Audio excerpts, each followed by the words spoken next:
Hallelujah. स्वागत है आप सबका मेरी भविष्यवाणियों की पुस्तक में। तो आइए हम आज के पवित्र वचन को पढ़ेंगे जो कि परमेश्वर के दास प्रेरित अंकुर यूसुफ नरूला जी के द्वारा लिखा गया है। अपने उत्तम के लिए तैयार रहें। जैसा कि फिलिपियों की पुस्तक अध्याय 1 उसकी 12 आयत में लिखा है, हे भाइयों, मैं चाहता हूं कि तुम ये जान लो कि मुझ पर जो बीता है उससे सुसमाचार ही की बढ़ती हुई है। मेरे प्रियो, जब आप बाइबल में हन्ना के बारे में पढ़ते हैं तो आपको पता चलता है कि उनकी कोख को परमेश्वर ने ही बंद कर रखा था।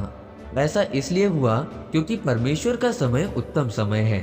एक उदाहरण के रूप में जब आप स्पीड ब्रेकर के बारे में देखें तो रास्ते में होते हैं, वो इसलिए बने होते हैं कि लोग ज्यादा रफ्तार से ना आए और कोई दुर्घटना ना हो। उसी तरह से आपकी आत्मिक जिंदगी में भी स्पीड ब्रेकर आते हैं ताकि आप दुर्घटना से बच सकें।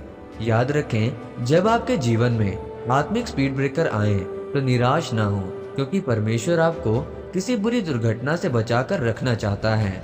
मेरे प्रियो, जब आप प्रेरित पौलुस के बारे में पढ़ें तो उसकी जितनी पत्रियां आज आप पढ़ रहे हैं उसने वो सब पत्रियां तब लिखी थी जब वो जेल में कैद था। अब एक बात का ध्यान दें, पौलुस इतना ज्यादा व्यस्त था क्योंकि उसके पास सबसे अधिक कलीसियाएं थीं, सबसे अधिक लोग थे। पौलुस सबसे ज्यादा गैर भाषा में बातें करता था, घर घर जाकर परमेश्वर का वचन बताता था और कलीसियाओं को स्थापित करता था। इतना ज्यादा व्यस्त होने के कारण वो कभी इतनी पत्रियां ना लिख पाता जो उसने जेल में लिखी, और जेल में ही रोमी पलटन के पूरे घराने ने और सभी परमेश्वर में आ गए। मेरे प्रियो, पौलुस का जेल जाना एक स्पीड ब्रेकर था। अगर पौलुस आत्मिक इंसान ना होता तो परमेश्वर से कहता कि परमेश्वर, तुझे क्या फायदा होगा अगर तू मुझे जेल में डाल देगा। जो काम मैं बाहर रहकर कर रहा हूँ वो नहीं कर पाऊंगा।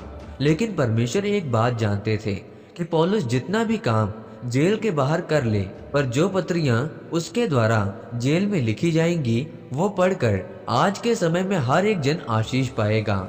इसीलिए मेरे प्रियो, अगर आपके जीवन में स्पीड ब्रेकर आए तो उससे घबराना नहीं है और ना ही दुखी होना है, क्योंकि इसी में परमेश्वर आपके लिए उत्तम को तैयार कर रहा है।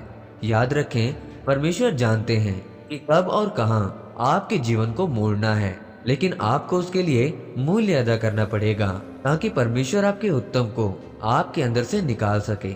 इसीलिए जब आपके जीवन में कोई मुसीबत आए तब भी आप संपूर्ण पवित्रताई में रहें और परमेश्वर पर भरोसा रखें, क्योंकि परमेश्वर आपके जीवन को उत्तम के साथ आशीषित करने के लिए तैयार है।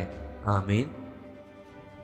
आइए इस घोषणा को आप मेरे साथ एक मन होकर ग्रहण करें। सर्वशक्तिमान परमेश्वर के नाम में मैं घोषणा करता हूँ कि जितने भी लोग इस वचन को पढ़ें या सुने तो वो अपने उत्तम को ग्रहण करें और 100 गुना फलों को लेकर आएं, प्रभु यीशु मसीह के नाम में। आमीन। परमेश्वर आप सबको आज के वचन के ऊपर मनन करने के द्वारा आशीषित करें। आमीन।